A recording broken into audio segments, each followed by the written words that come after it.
Happy birthday, happy birthday, Happy birthday to you. Ito, buksan mo na yung regalo ko. Dahil mo na dali. Regalo mo to? Ay, puti. Ito naman yung regalo ko sa'yo. Ito yung gusto kong Dior wallet, ah. Oh, ito naman yung regalo ko sa'yo.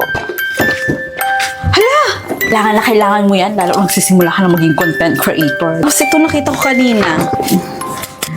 Sino magbigay nito?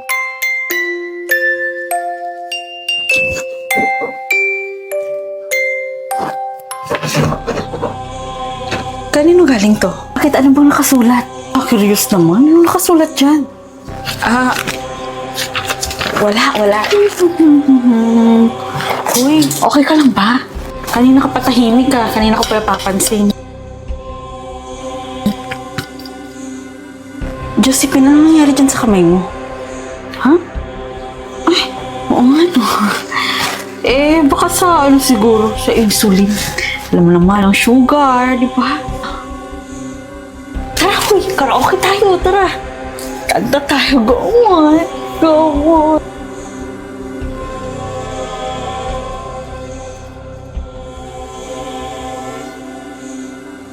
Guys, alam nyo ba, sobrang saya ko mula kagabi pa.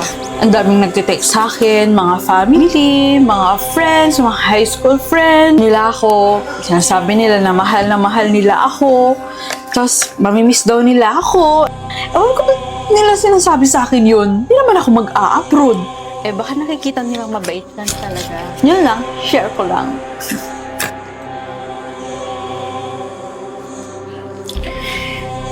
Hoy, Vanessa.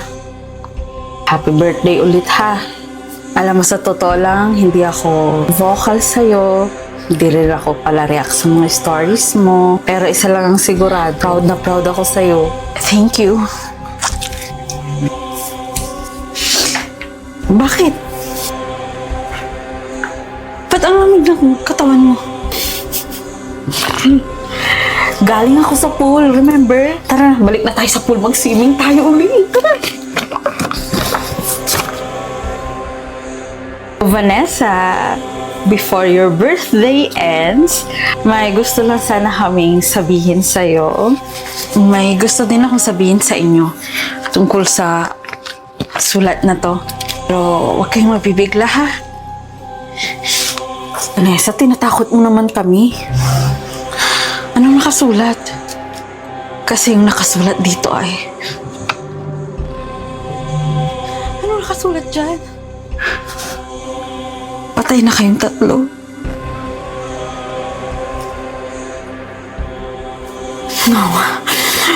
No. Naka-accident kayo.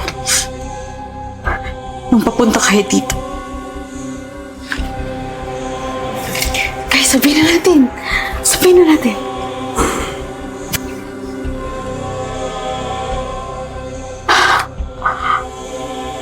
Alam namin kung kanino galing yung letter na yan.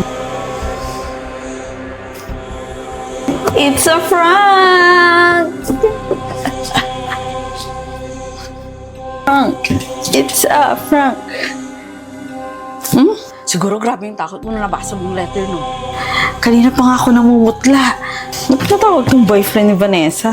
Boyfriend ni Vanessa, tumatawag sa'yo? Suotin mo nga. Hello, Harold? Nagre-reply sa'yo si Vanessa, no?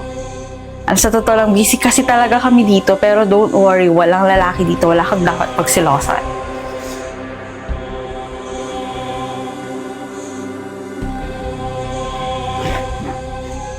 Ha?